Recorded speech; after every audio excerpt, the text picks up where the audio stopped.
नमस्कार विद्यार्थी मित्रांनो, नेतृत्व म्हणजे केवळ पद नव्हे तर जबाबदारी स्वीकारून कठोर निर्णय घेण्याची क्षमता. महाराष्ट्राच्या राजकारणात अशीच निर्णय क्षमता, कार्यतत्परता आणि विकासाभिमुख दृष्टिकोन असलेले नेतृत्व म्हणजे श्री अजित अनंतराव पवार.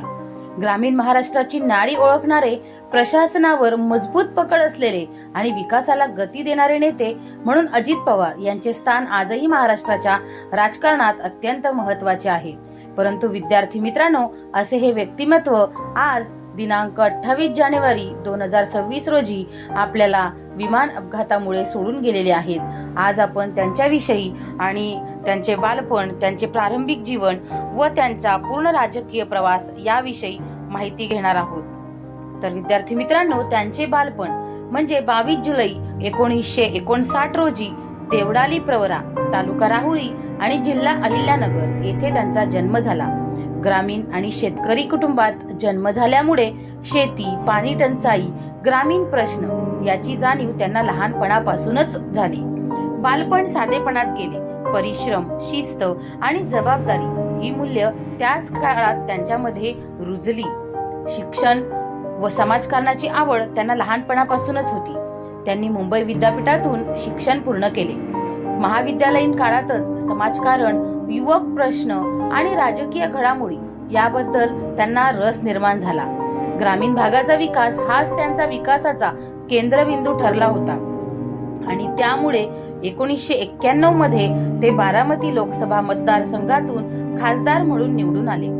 त्यानंतर त्यांनी राज्यस्तरीय राजकारणात सक्रिय भूमिका घेतली. बारामती विधानसभा मतदारसंघातून ते अनेक वेळा आमदार म्हणून देखील निवडून आले. अजित पवार यांनी महाराष्ट्राचे उपमुख्यमंत्री पद अनेक वेळा भूषविले. या काळात त्यांनी अत्यंत महत्त्वाची खाती सांभाळली. ती कुठली तर वित्त विभाग, सिंचन विभाग, ऊर्जा विभाग आणि नियोजन विभाग. त्यांच्यामध्ये निर्णय जलद घेण्याची क्षमता, अंमलबजावणी प्रभावी व्हावी यासाठी केलेले प्रयत्न ही त्यांची कार्यपद्धती म्हणून ओळखली जाते. सिंचन आणि पाणी व्यवस्थापनाबद्दल आपण थोडी माहिती घेऊयात.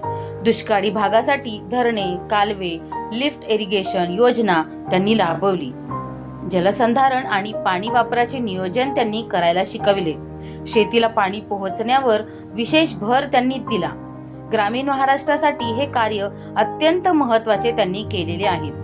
यानंतर शेतकरी आणि सहकार क्षेत्रासाठी त्यांनी शेतकऱ्यांसाठी वीज पुरवठा सुधारणा केली. सहकारी साखर कारखाने, बँका, संस्था यांना बळ देखील दिले. ऊस उत्पादक शेतकऱ्यांचे प्रश्न सोडवण्यासाठी त्यांनी पुढाकार घेतला. बारामती मॉडेल म्हणून ओळखला जाणारा हा विकास त्यांचा सातत्यपूर्ण प्रयत्नांचा परिणाम आहे आणि त्यासाठी त्यांनी बारामतीत शिक्षण संस्था, आरोग्य सुविधा, रस्ते आणि पायाभूत सुविधा तसेच औद्योगिक आणि सहकारी विकास यावर भर दिला. त्यांची नेतृत्व शैली कशी होती ते आपण थोडक्यात जाणून घेऊयात. स्पष्ट वक्ते होते, शिस्तप्रिय प्रशासक होते, कामाला प्राधान्य देणारे होते, तसेच कठोर पण परिणामकारक निर्णय घेणारे हे नेते होते आणि असं हे व्यक्तिमत्व खूप प्रभावी होते. महाराष्ट्राच्या राजकारणात अजित पवार हे केवळ एक नाव नाही तर निर्णय क्षमता, कार्यक्षमता आणि विकासाचा ध्यास याचे ते प्रतीक आहेत. ग्रामीण महाराष्ट्राचा आवाज केंद्रापर्यंत पोहोचवण्याचे काम त्यांनी आपल्या या कार्यातून सातत्याने केलेले आहे आणि हे असे व्यक्तिमत्व आपल्याला सोडून गेलेले आहे. त्याबद्दल खरंच खेद वाटतो. असे व्यक्तिमत्व पुन्हा व्हावे आणि महाराष्ट्राचा विकास करावा ही शेवटी एकच इच्छा मी व्यक्त करते आणि त्यांना विनम्र अभिवादन करते. धन्यवाद.